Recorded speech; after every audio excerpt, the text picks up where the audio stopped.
And CBSN Royal contributor Victoria Arbiter joins me now.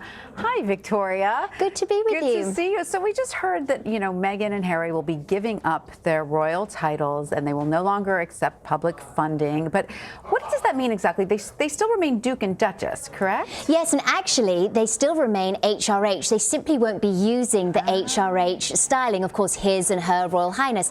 And the reason for that, it's a very sensitive compromise here. I think the Queen wanted to make sure that they still felt members of the family. She didn't want to ostracize them.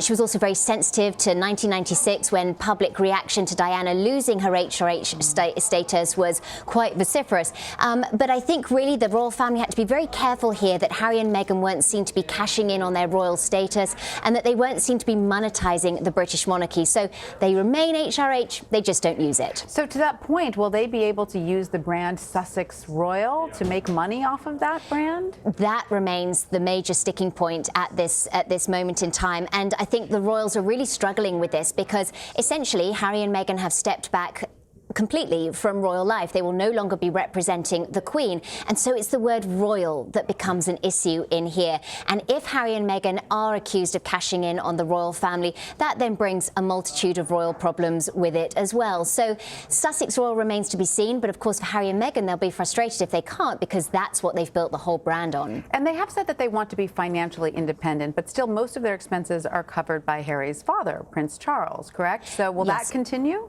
Charles is going to continue to fund the couple privately, but they are going to be free now to embark on commercial enterprises, whatever those are. There's been a lot of talk of them setting up a production company, and this I think is very much in keeping with the way they want to promote their message moving forwards. Of course, both of them are passionate about their key causes, and we know that Harry is going to be working with Oprah Winfrey with a mental health series on Apple TV.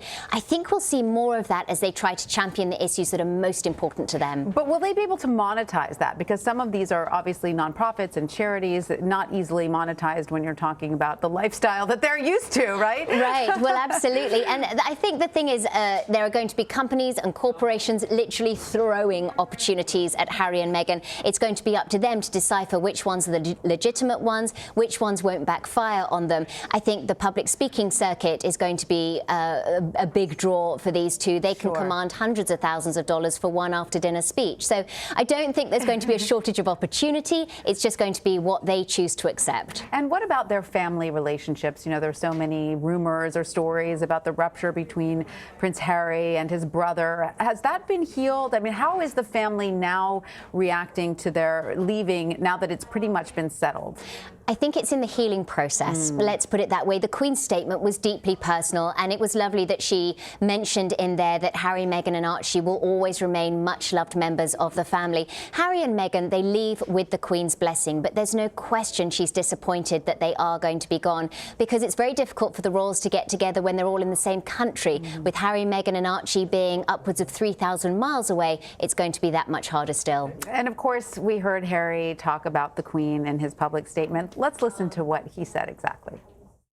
I will always have the utmost respect for my grandmother, my commander-in-chief, and I am incredibly grateful to her and the rest of my family for the support they have shown Meghan and I over the last few months. That's an interesting choice of words. He called her his commander-in-chief. I mean, do you think that that is affectionate?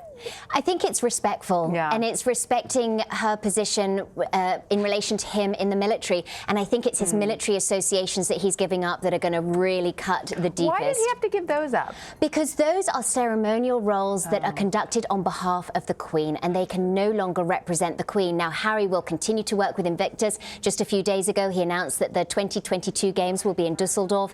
He will continue to champion the welfare of wounded veterans in particular. He's not going to stop doing that. He simply can't wear the uniform anymore. All right. Well, they got some of what they wanted, not everything, right? Yeah. Victoria Arbiter, thank you so much for joining us.